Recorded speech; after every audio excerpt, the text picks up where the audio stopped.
What's going on, everyone? Cheers for coming back and listening to me ramble shit for another week. What do we start with? As per usual, I've been kicking off lately with what's literally just happened, so why not dig into it? Your boy here has gone and fucked his knee again. People close to me or people that have come and seen me do comedy will be aware that I've got pretty fucked knees. I've had them for as long as I can remember, and every couple of years they flare right up, and they've just gone and punched me in the dick at the moment, my left knee in particular. So went to the doctor on Friday, and he goes, "Oh shit, I think you need to go to a specialist," because my knee blew the fuck up like a balloon. And got to the specialist, and he goes, "Oh, I'm going to rush you for urgent X-rays and MRIs." So I've spent the morning running around getting MRIs and X-rays done, and you'll never guess, I've got a fucking story from both things. So it's not like me to over-observe everything I go and do, is it? It's a bit odd that I've gone and done that, but let's kick it off. I went and got... I was meant to get the MRI tonight because we didn't know the place near us did MRIs, but apparently they've got a big fancy new MRI machine, which made things super easy for me. So I go in there, I book it, and I'm sitting there, and so far the staff couldn't have been any nicer, super helpful. It was an amazing experience so far. And then I get in there, the two ladies are like lay on the MRI bed. They've given me the rundown. Are you claustrophobic? Are you scared? Blah, blah, blah. I'm like, no, it's all good. Like, let's do it. And she goes, "It's really, really loud. So put these earplugs in and put these noise-cancelling headphones on," right? And I've had an MRI before, nothing out of the ordinary so far.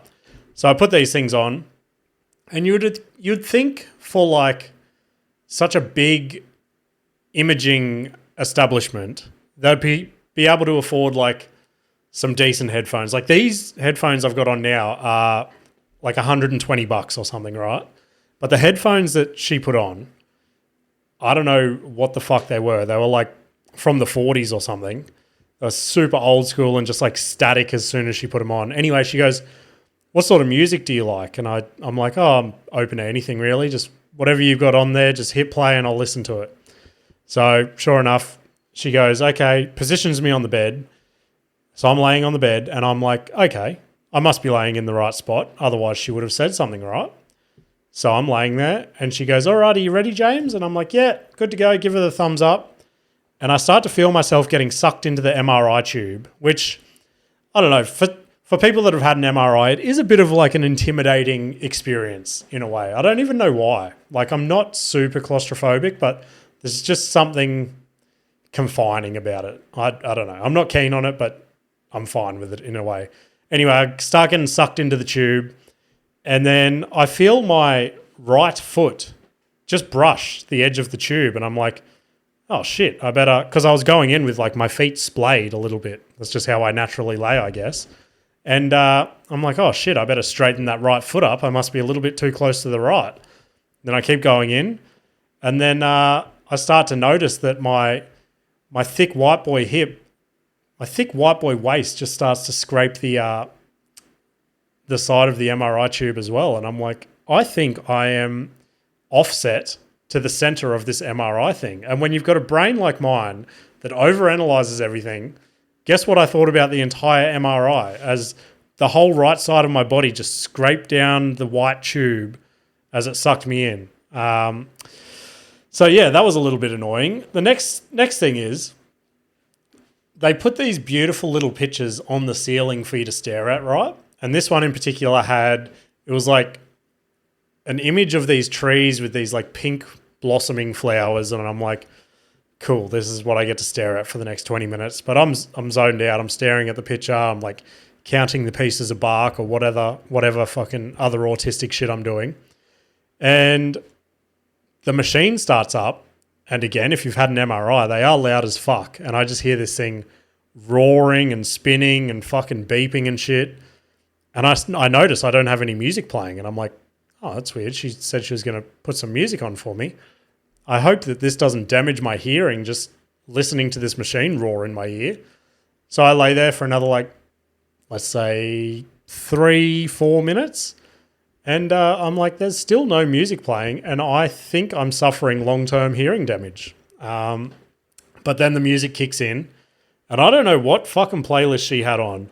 But the mixture of the sterile white room, me with my hands across my chest like I was in a casket, getting sucked into this white tube and just staring at this bright, like, tree image where through the tree I could see clouds and shit. It's probably the closest I've felt to death that I've ever felt. And, like, the headphones, like I said, they were old school as fuck. And she had this, like, playlist from the 70s or something. Every song on it was a funeral song. Like, it was not a pleasant experience. But I was like, hey, MRI's done. Let's move on. They suck me out of the tube. I get gravel burn on my right side again as they drag me out of there. And they go, oh, just sit in this chair and we'll take you out to get your x-rays done. So I'm like, sweet, go get the x-rays done. And I get met by this young chap and he goes, hey, I'm a student.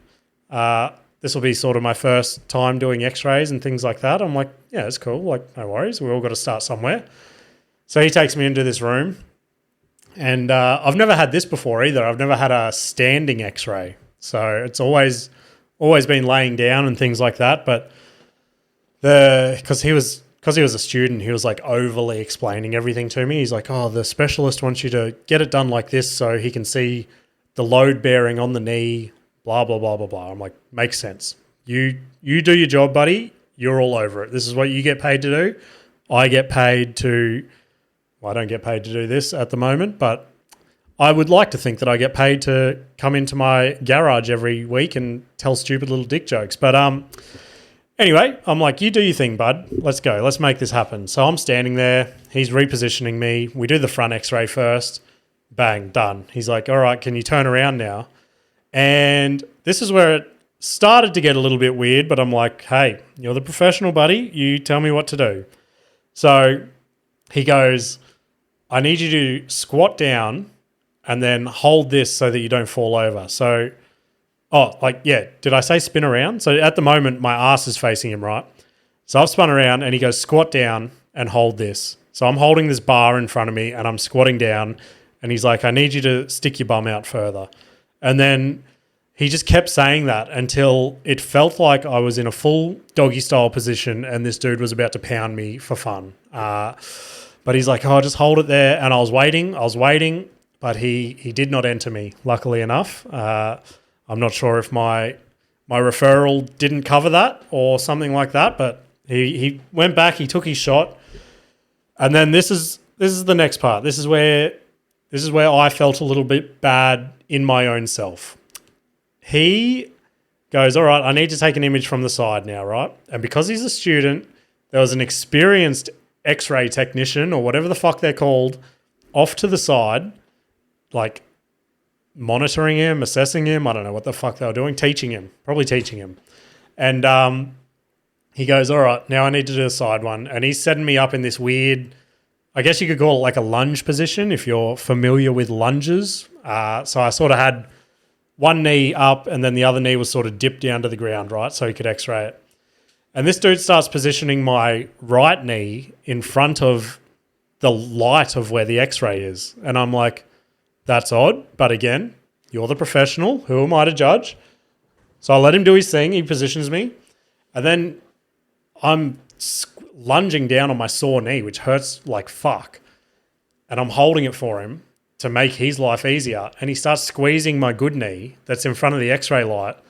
And he's like, where exactly does it hurt? And I'm like, you're meant to be x-raying my left leg. That's the sore one. And then he looked at his paper and the shock in his eyes was just like, I've just thrown away years of university and I'm x-raying this bloke's fucking wrong leg. And like, luckily the lady and like watching him, she laughed it off and she's like, oh, we've all done it. And I'm like, oh, fuck. Sorry, man. I didn't mean to like drop you in it. And like, luckily enough, she was a good sport. She found it funny. So hopefully I didn't get that poor kid fired, but yeah, that's been my morning so far. There's 10 minutes gone. I was going to start on another story, but I'll put that in my next little bit. So what I've decided to do for this next little what do you call it? What do like radio shows and shit call like their breaks? But I feel like they call it something else. Fuck. Anyway, doesn't fucking matter, does it? Because that's not what this is. Anyway, for this next part, the last few weeks, like I think I mentioned it last week, it's been pretty fucking negative around here.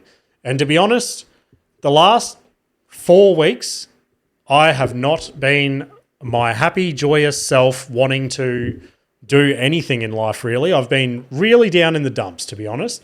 So I literally decided this yesterday, right? With a little bit of help from a few different things, which I'll get into now. I'm going to make the conscious effort to stop being so negative about things and approach things with a positive and happy mindset. Because realistically, I'm the only one that can control that. And I've spent the last 3 or 4 weeks letting other people that shall not be named or targeted for purposes that shall remain in the universe for now. But I've completely got off my life track to go and bite into shit that I shouldn't even have to worry about. So for this next segment, I'm going to list off a few things that potentially this week could have made me flip and I could have been negative and hating about. But then in hindsight, I've reassessed them and I'm like, hey, things aren't too bad. Let's look at it with our new glasses and let's move on. So I've actually, right beside me here, just to put you in the headspace of how pathetic and miserable I was this time last week. I was extremely down when I recorded last week's episode, right? And these bad boys here, we used to pump the Howlerhead on the podcast when I had Ash and Adrian and guests and shit in, right? And Howlerhead's just brought out their Howlerhead and Cola. So I went and bought a pack last Monday to drown my sorrows. And I opened the first can and I was like, my life's fucked. That nothing's working out. Fucking comedy, podcasting, everything's turned to shit. My job's turned to shit. Blah, blah, blah, blah, blah. So I'm like, I'm going to go buy a couple of drinks and drown my fucking sorrows. So I opened the first can and I'm home alone. Nikita's at work. The kids are at school. And I take a sip and I'm like, I'm not in the mood to drink. But I'm like, well, when people are sad, they drink. They drown their sorrows. They like become alcoholics and shit. So I'm like, I just need to push through and have another sip. So I have another sip and I'm like, I do not feel like drinking. And then my dumb, pathetic self looked at myself and I'm like, you're a fucking idiot. You can't even become an alcoholic successfully, you fucking stupid cockhead. So then I tipped the rest down the sink. So this first sip that I'm having now with my positive mindset is going to be the first time that I've truthfully tasted this, right? So I'll have a sip now and I'll give my honest opinions. One moment. I don't have a sound effect for a drink yet, so make your own sound effect in your head in 3, 2, 1. Wow. That is bizarre. That is actually quite odd. I like the straight Howlerhead just because all you can taste is banana, but banana and Coke is a weird fucking mixture. That is honestly, I'm having another sip right now. One sec. Yeah, I don't know. I don't know if that's going to grow on me or not, but I've opened it now, so I'm going to drink it. That's my oath to you guys today. By the end of this podcast, I'm going to successfully become an alcoholic. So everyone clap me. He's done it. He's done something with his life. But yeah, like I said, bit of positivity is going to get thrown around here. It's going to spin me back around. It's going to get me back on the right track because the wheels have been spinning the last 4 weeks. There's actually a comedian in the scene, and you might have seen him on social media. His name's Julian Woods. He does a lot of videos with Jackson Doherty and stuff where they do like dark humor on TikTok and Instagram, and it blows the fuck up. So I see him a little bit at some comedy rooms, and he's got one of the coolest sign-offs I've seen in like the local scene, right? Because normally everyone, when they finish their set, they're like, all right, thanks fucking for listening, or I've been James Misson, or something like that. But when Julian finishes, he goes, cheers everyone, stay positive and test negative. And I'm like, that's a pretty sick sign off. Like, I wish I thought of that. But anyway, let's get to the things I was hating on, and let's reassess, right? So let's start with this one, because I was going to talk about this last week, but I did the old look at the clock again and go, holy shit, we've almost finished the episode. And didn't get to it. So this is it, right? I got spoilt again for my birthday a couple of weeks ago. We spoke about it. And my surprise gift from my parents for my birthday was completely unexpected, and they bought me a PlayStation 5. And at first I was like, okay, like, cool, PlayStation 5s are cool. Everything I've seen on social media, they're the premier gaming console at the moment. They've got everything that you need. The graphics, the controller, the fucking everything is the best of the best, right? But when I was in like high school, like grade 9 or something, everyone made the switch to Xbox. So I was always PlayStation up until then. Then I made the switch to Xbox, got used to the controller, and I'm like, okay, Xbox is fucking sick. So I bust out this PlayStation 5, which in reality, this is a little loophole in case your kids try this. Westy pulled a little sneaky on me, right? My mum had him around there just before my birthday. She goes, do you think your dad would like a PlayStation 5 for his birthday? And then she gave him the mission to come home and in his own time run the idea past me to see my reaction, right? Little did I know, I didn't hear shit about a PlayStation 5 until I unwrapped it on my birthday. And turns out Westy had gone back a couple days later and told my mum, yeah, Dad wants a PlayStation 5, because Westy wanted a fucking PlayStation 5. But anyway, back to my story. This is about me. So this is my story. Everyone's got a story, right? So I unwrap the PlayStation 5, I hook it up, and it starts downloading and updating, all that sort of shit, right? And I got a basketball game, I'm playing it, and I suck dick straight off the bat, right? So because I'm negative, because of my negative mindset, I'm like, PlayStation 5s are fucking shit. I hate PlayStation 5s. And then the Xbox updates, the next couple of days, I see the controller on the couch and I'm like, I'll pick it up, I'll try again.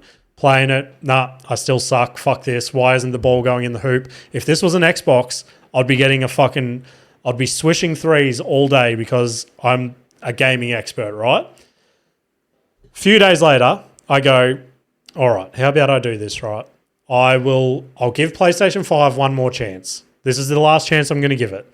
So I log on, I go on the PlayStation Store and I download Fortnite, because Fortnite was my game I was owning on Xbox, right? It downloads, I log on and I get in my first match, right? And I've got to start from scratch again because your Xbox profile can't move over to your PlayStation profile. So I'm fucking noob level on Fortnite. Everyone's looking at me like, look at this piece of shit. Let's fucking snipe him from 600 meters away.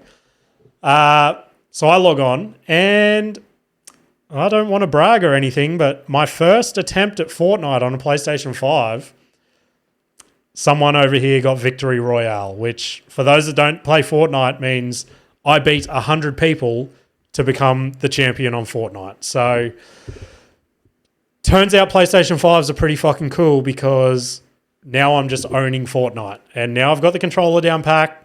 It's fucking sick. And the next red flag I've got with it, right, is they also bought me a gaming headset. And I know if I put that thing on, I'm just going to be talking shit to 12-year-olds in India all day while I fucking snipe them and shotgun them in the face.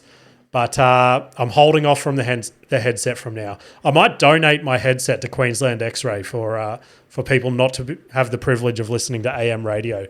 That's called a callback to the X-ray bit. Look at that. I should fit into FM radio. So all in all, PlayStation 5s are fucking sick. If you don't have one, go get one. But the other thing that I've been bad for, in particular, Nikita's been a little bit bad, but she'll never admit it. hello, Nikita, if you're listening to this episode. Because of these people in our lives at the moment that shall remain unnamed, I have been toxic as fuck, talking so much shit around the house, swearing my head off, like not shit that you should be doing in front of kids, right? And it's not like, it's shameful and embarrassing, I guess, in reality. But I've been that worked up and angry about the whole thing that I haven't been able to help myself. So Nikita and I were talking mad shit in the kitchen, or I was talking mad shit. Nikita was listening to my rant in the kitchen. And I knew Westy was standing there beside the fridge, right? But I just couldn't stop myself. I was on a rant. I was on a roll. I thought I was doing a podcast in the kitchen and Nikita was my audience. So I was just letting her know my truth, right?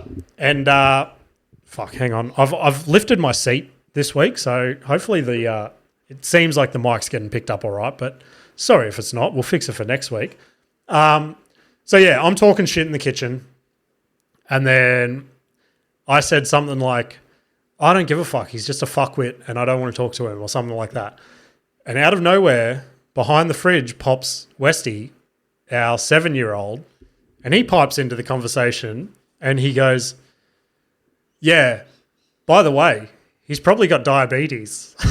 And I'm like, what? Where did you get that from? Like, what does that even mean? And he's like, I go, what are you talking about? He's like, he probably has diabetes. And I'm like, who said that? Where did you learn that?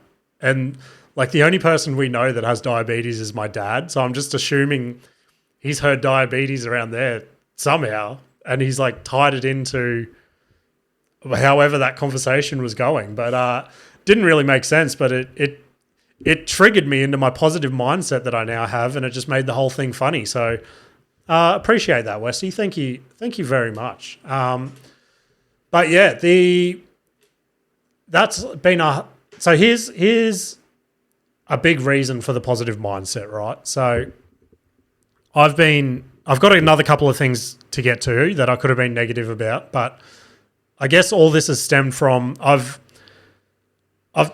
he's up here somewhere, Kevin Hart. I've always, before I even thought about comedy or anything like that, I've always loved Kevin Hart. Every movie he's done, I'll go and watch. Every special he'll fucking release, I'll go and watch. The dude just, I don't know, he just gets into my soul somehow and lives in there. And he did an audio book for Audible, I don't know, maybe 4 or 5 years ago or something. And I'd never listened to it. I was like, I'd never got into audiobooks until maybe 12 months ago. And I was like, I saw it pop up and I'm like, all right, I'll give it a listen. And this thing's pretty fucking cool because it's almost like a 5-hour, it's not even really like a book because Kevin Hart just spends the whole time joking and riffing to himself. And it's almost like a 5-hour podcast of just him explaining his positive mindset and things like that. And like going through all the negative shit that's happened to him and spinning it to work. And it's just like, I don't know. I finished it this morning, and I'm going to go back and re-listen to it again, which that's another thing. I've never understood people that have read books and been like, oh, I need to reread it to get some more out of it. Like I've always finished a book and been like, thank fuck I've finished that. Like it's an achievement. But I finished that this morning and I'm like, I'm going to listen to that again this week to try and like strain out any juice that I missed because it's it just hits with cough button. Just hits with how I'm feeling at the moment with negativity and shit like that. So I've that's been a big thing that I've taken from it. Just taking a sip again. I read another book this week as well. Might as well touch on it in this little interim period of my negativity. Another book that's always popped up, which I've never really got into, was The Art of the Deal by Donald Trump. I don't know if you guys have read that or anything, or what your thoughts or opinions are on Donald Trump, but there's no denying that the dude is a crazy businessman, right? And to hear the deals that he was making in his 20s, like, it's fucking insane. Like, the deals he's making in New York City, like, the fucking biggest, like, hustling city in the world. Oh, fuck. Frog in my throat. But, yeah, that was pretty eye-opening as well. Like, obviously you see all the things about Trump these days, just now that he's in his, like, little politician phase. I shouldn't say little politician phase. He was the president of the United States and he's running again. But, yeah, it's another pretty cool book. If you get the time or you're looking for something to read or listen to, it's pretty sick. I just wish that he read the audiobook because it was kind of lame listening to some random, like, read in Trump's voice. But, yeah, another sick book. The other, I got two more negativity things to talk about. And this was going to be my opening monologue for this episode, right?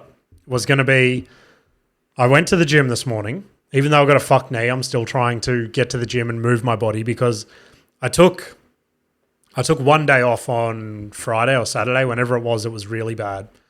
And I just felt worse for it. Like I was literally like sat down on the couch all day. And I feel like it was because I hadn't got my body moving for the day, if that makes sense. So it was almost like, I don't know, my body was seized up and just waiting to start. And it just hadn't been started that day. So I just had to sit there and suck it up. But I went to the gym this morning, walk in there, 4:30, usual time. The gym's normally pretty packed about this time.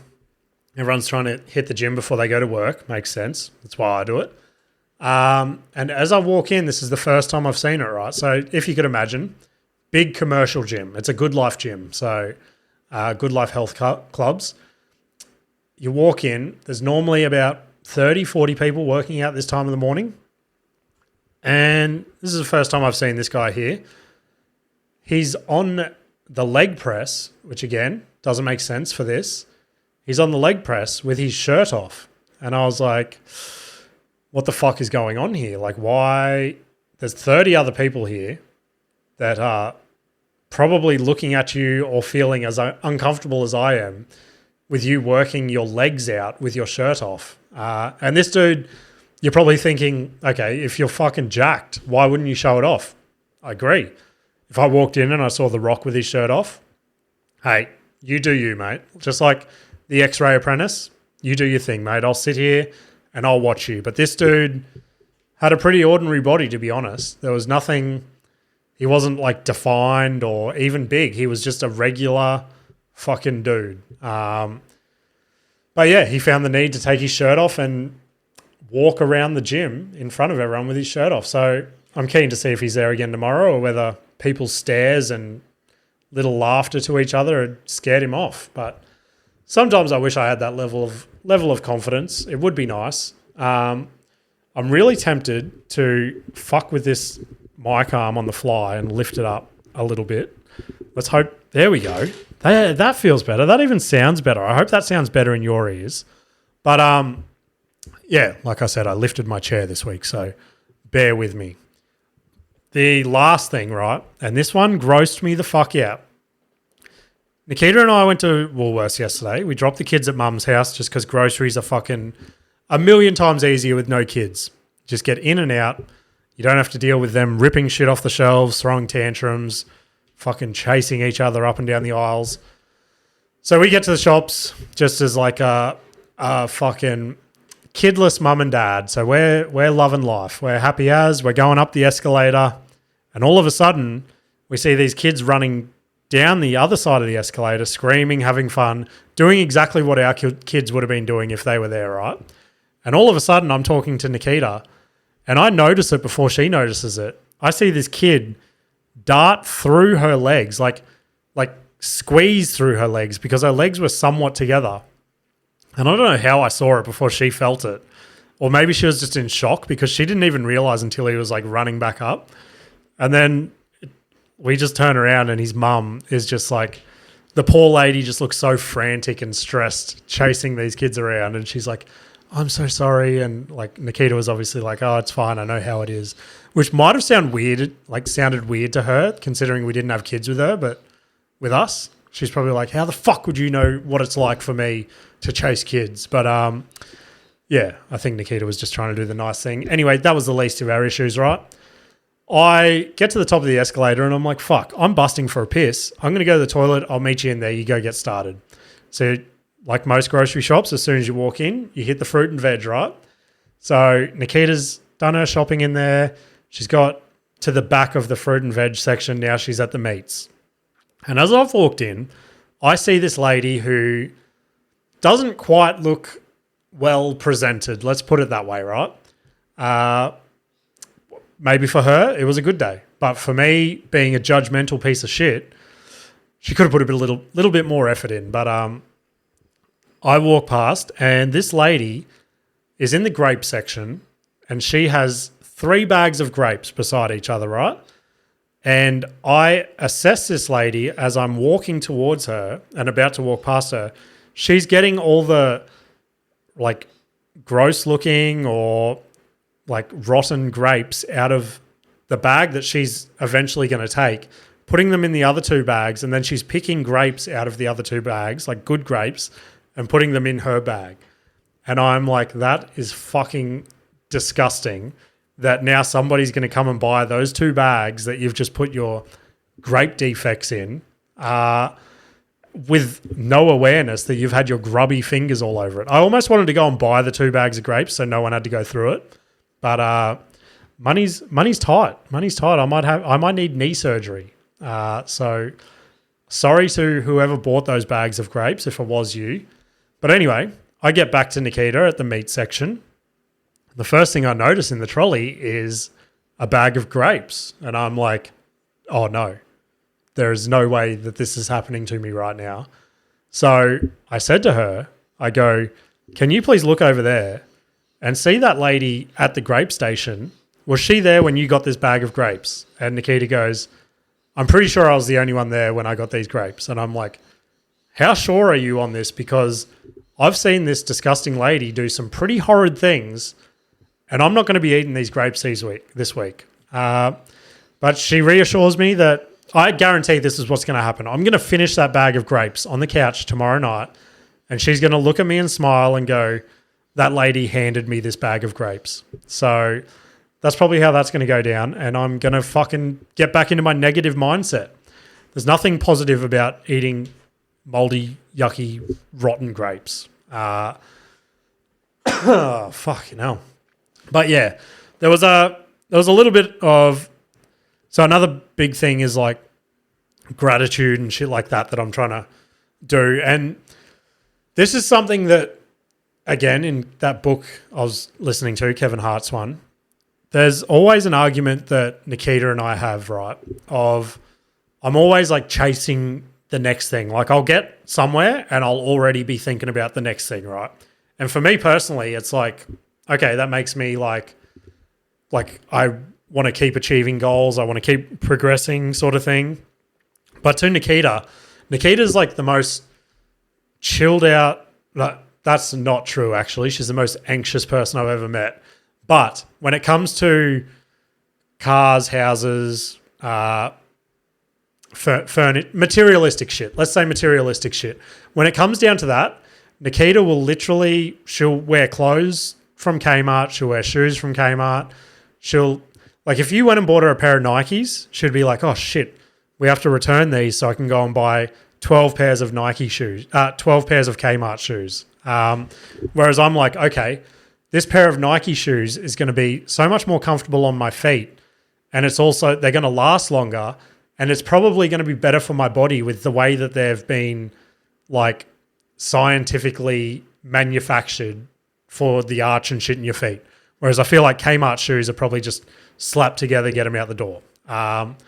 So for me personally, it's like, okay, let's keep getting that next bit forward, blah, blah, blah. And I've really dialed that down the last few years. Like I was always like, oh, we need a new ute. We need this. We need that.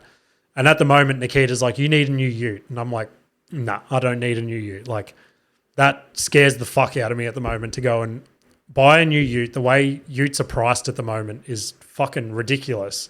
So I'm like, I'll just keep driving this ute that leaks in the rain. Its brakes don't work properly. And it doesn't have air conditioning, but I fucking love it.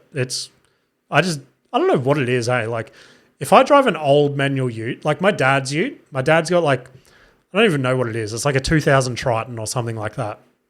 And it's just like how unsmooth it is to drive. Like, I like that feeling. Like, I reckon if I did eventually get some sort of money or anything like that, obviously my dream car's a Lamborghini, but I feel like I'd be the type of person to buy the Lamborghini and then be like, okay, this is boring now. Let's go buy a 67 Mustang or something like that, or a HQ Monaro, like something that's just clunky and like it feels like you're driving it.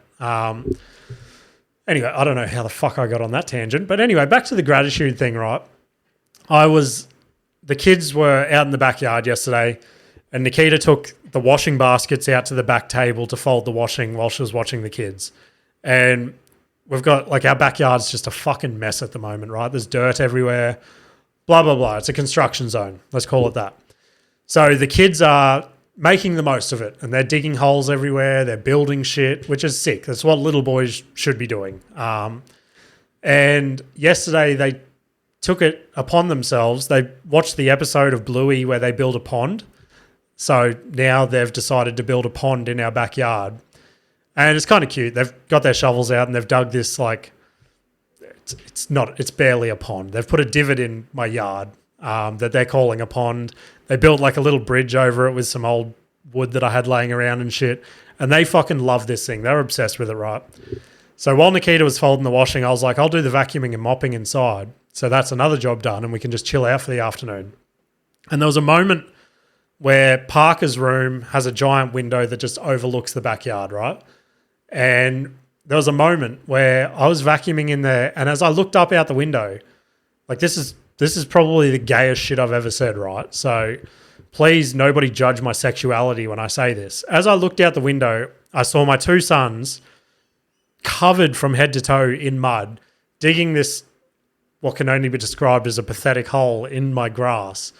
And Nikita was crouched down beside them, like trying to take photos of them. Like, she was like giggling and laughing with them. And it was just one of those weird moments that you looked at and you were like, oh, fuck. Like, the amount of shit that I am negative about, and I'm like, oh, why is nobody listening to my podcast? And why is nobody coming to my comedy shows? And I'm like, looking out my window and I'm like, 9 out of 10 people would fucking kill for that. Like, so many people don't get to experience that. Like, Nikita and I have been pretty open about, like, fertility issues that we've had and shit like that, and unfortunate events that have come from all that. And it's like, fuck, some people don't get to even have kids. And like, I've got 2 out there right now that are having the time of their life. So I quickly finished vacuuming Parker's room and went out there and just had a sick time in the fucking mud with them. But there's like we've spoken about, I'm a little bit on the spectrum somewhere. So there's also the other side of me that doesn't like getting like too muddy and dirty. So I was like, oh, let's have fun, but let's not fling mud at Daddy. Otherwise he will have to go and have a shower and bathe himself of all this autism. But yeah, that's where that was at. We hang on. I just had a weird notification pop up on my laptop, so hopefully this doesn't fucking crash. That'd be horrendous. Little bit of a sport and movie recap just quickly before we get into my week of comedy and all that. UFC Fight Night was yesterday, and I'm sure most of you would have seen it. It's all over social media. For the first time in years, from what I can remember, there was an incident where one of the fighters had another guy, and to get out of this position, I don't know why the fuck you would do this, decided to bite this guy on the inside of his arm, like to the extent of when the referee split them up, the bite mark was so like fucking obviously there. There was no denying it. So that dude got disqualified, and Dana White kicked him out of the UFC like straight away, obviously. But that just blows my mind that you would spend your entire life training to get to the UFC, right? And then in a split moment of just not thinking, just bite your opponent. Like, that's fucking insane. But anyway, I've never been there. Maybe that's part of the fighter's mentality. Maybe that's what you've got to do to get to the next step. But yeah, other than that, not much to cover. Rose Namajunas won, which she used to be one of my favorites back in the day. She's died off a little bit the last couple of years, but if you want a bit of motivation, go and watch the fight where Rose wins the championship. And before the fight, she's just standing there staring at her opponent, and she's just whispering to herself, I'm the best, I'm the best. She goes and wins, and then her post-fight thing, she just says to Joe Rogan, I'm the best. And then her and Joe Rogan start crying together. And it's like, it's a sick thing to see. But anyway, she got a win. Hopefully she's on her way back up. But I don't know. It's one of those things where all these fighters that I've now somewhat grown up with, I guess, they're on the back end of their careers. They're getting knocked out. They're losing. It's a sad fucking thing to watch. But it's the way of the game, I guess, as they say. Or no, that's not even what they say. What is that saying? Who fucking knows? But anyway, that takes us straight into the movie that I watched this week. I don't know why I've started watching so many movies when this whole podcast started with me not seeing anything. But let me take a sip and we will delve right into this movie. All right. So, most people are watching it in the world. It's all over my socials and shit again. The people are calling it a remake, but apparently it's a whole new storyline. I wouldn't know because I didn't see the original. Shock horror. But the new Roadhouse movie starring Jake Gyllenhaal and Conor McGregor himself. So the trailers and all that looked pretty sick. And I was keen as fuck for this movie, right? And the movie starts and it's a pretty fucking sick movie for like half an hour. There's half an hour of Jake Gyllenhaal playing a sick fucking ex-MMA fighter, right? And he gets recruited to become a security guard at a roadhouse that's got some bad eggs that come and visit and shit, right? And there's a full story behind it. Go watch it. It'll be better to watch than me to explain, right? And the whole first 30 minutes or so, maybe 40, I'm like, where's Conor McGregor? Like the big thing is this is Conor McGregor's acting debut. He's going to come in. Let's fucking see this shit, right?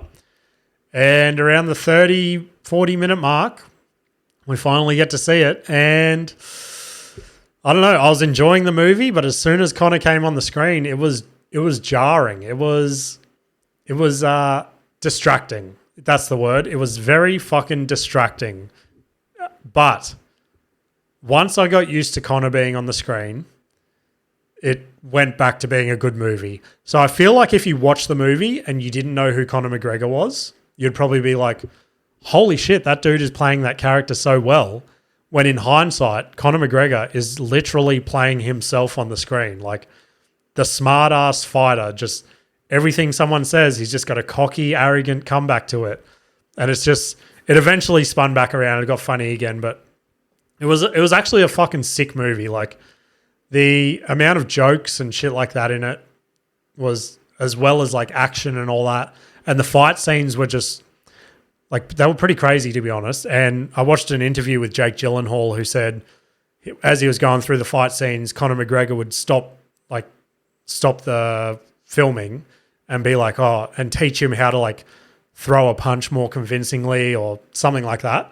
So I think that definitely came across on the screen. But if you can go into it without thinking, oh shit, that's Conor McGregor, then yeah, I think you'll love it. I can't recommend it enough, to be honest. But yeah, if we get into my week of comedy after that, like I said, I only had one gig this week booked in, and I actually felt better about it, to be honest. Like obviously I got less stage time, but I felt like that one gig was going to be good, sort of thing. You know what I mean?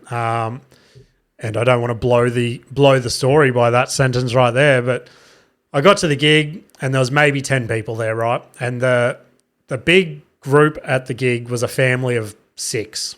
And I don't know if they thought they were coming to watch a professional comedy show or what the fuck their deal was, but I think I was 4th or 5th or something like that. And every act before me, they were just sitting there.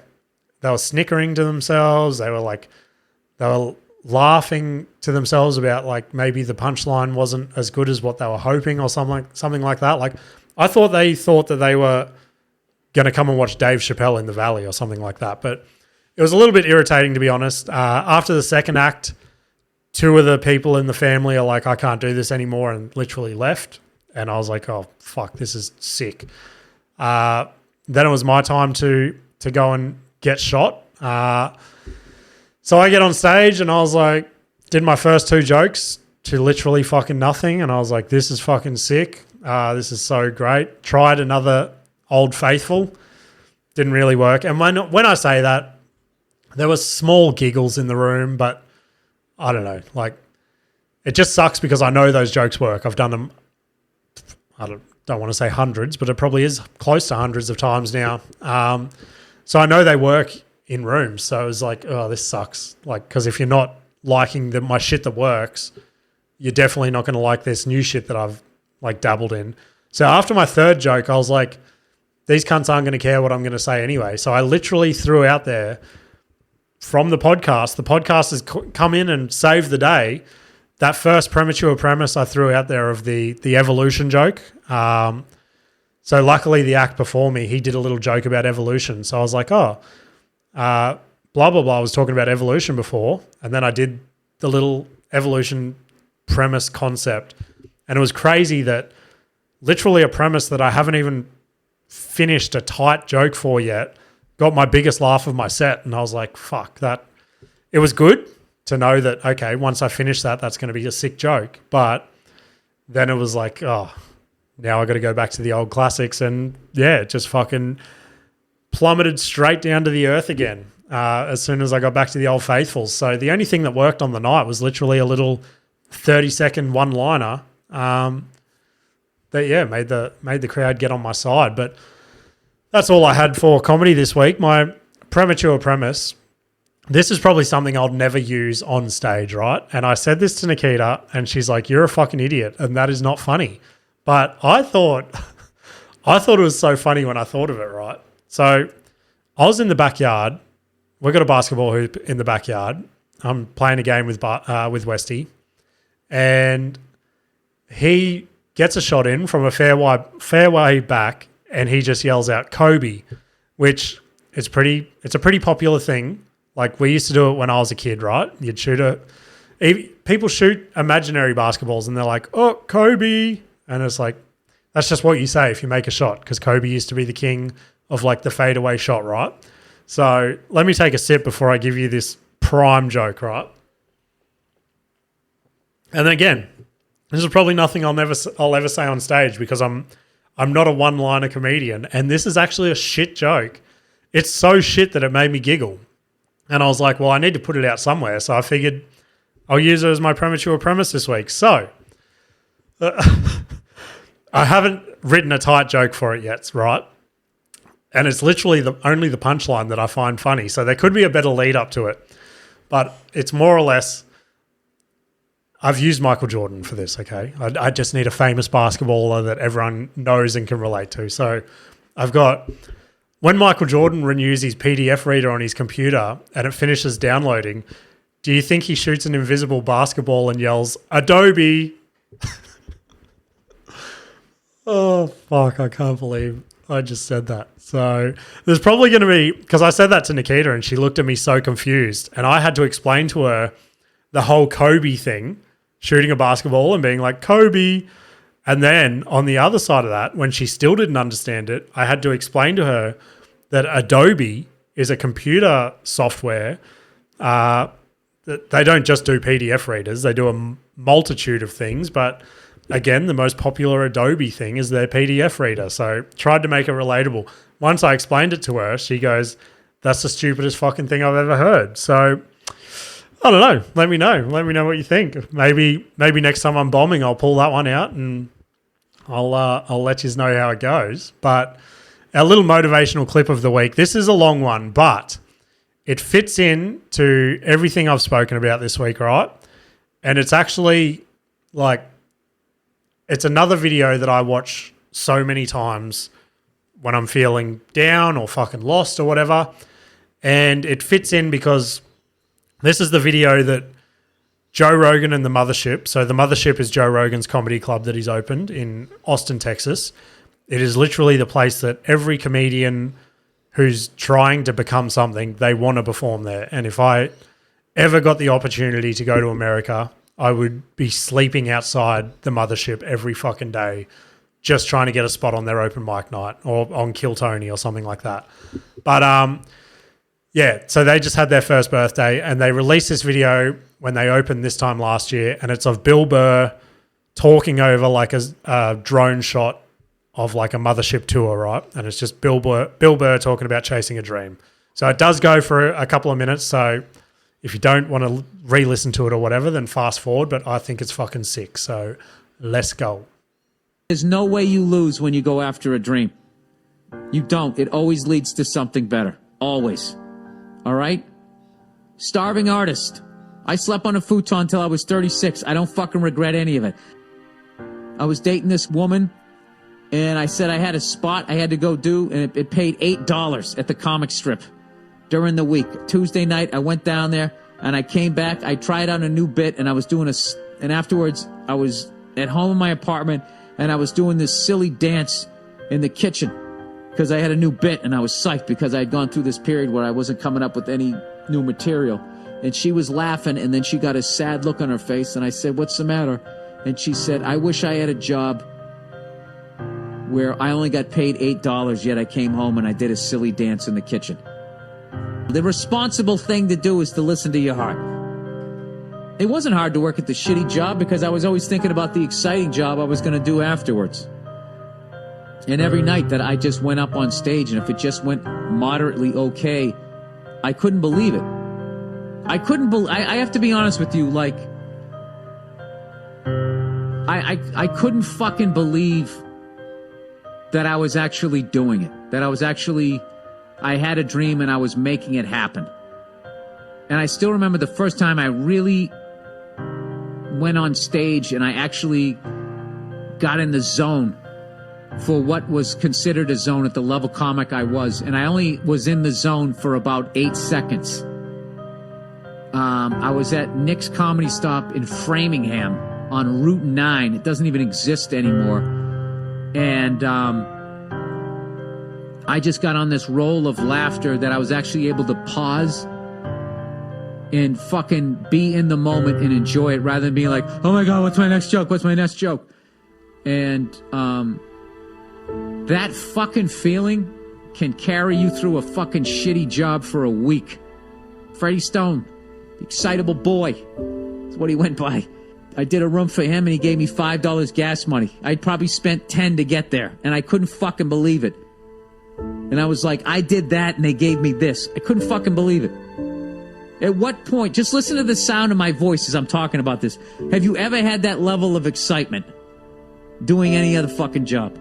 That's what it's like when you go after a dream job.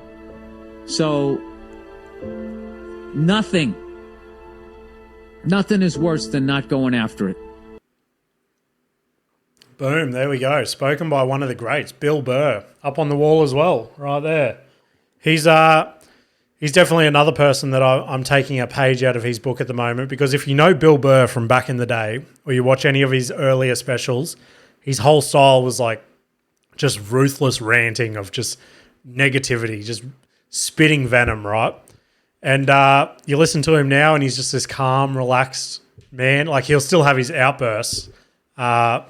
But yeah, he's definitely worked on himself, which is what I'm going to be doing. Speaking about the Mothership as well, I watched 2 specials this week from the Mothership. So Brian Simpson released his one on Netflix. So that's a pretty sick one. His yellow jumper that he wore, anyone knows where to get one of them, let me know. It's fucking sick. And the other one, David Lucas, he's got one on YouTube from the Mothership as well. So as far as I know, they're the first 2 to release specials from the Mothership. But yeah, I thought that was a sick little bit of if you're chasing a dream, just stick in there. And I know Bill sort of mentioned there, just pushing through your shitty job to get to those moments. And I'm hoping once I get some like paid gigs and shit like that, that does get a little easier. But fuck, it's brutal to push through when you've hated it for 17 years and now it's literally you're getting back issues and knee issues from it. and it's just trying to stay positive for that little 5-minute spot at night. But hey, positive mindset. That's what this whole episode's been about. Maybe, I don't know if I should call this episode Positive Mindset. Who fucking knows? But plugging shows for this week. I, again, only got the one, but she's a big one. She's a big one. So Wednesday the 27th of... Are we in March? Yeah, whatever this month is, 27th. I'll be at Good Chat Comedy Club again, which is sick. Doubled up there this month, which, like I said last time I was on there, that's the place I want to keep getting gigs. In my eyes, it's the sickest place to gig in Brisbane. So yeah, if you're around Brisbane, come to Good Chat on Wednesday. There's a lineup of hilarious fucking comedians. They've given me a good 7-minute spot, which I'm stoked with. I got a 5-minute spot on their last Wednesday show. So moving on up. But yeah, if you want to get in touch with the show, send submissions via DM on Insta or at cantgetanyworsepod@gmail.com. And yeah, like I've said the last few episodes, I want to get a bit of communication going with you guys.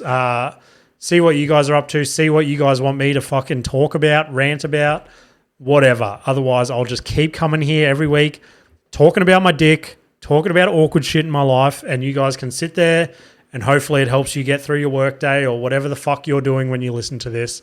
But yeah, if you can, share it to fucking one person you know this week, and just get a couple more downloads and just make this whole thing work and grow. Keep me positive. Let's all move towards keeping me positive. So appreciate you all listening, and I shall see you later.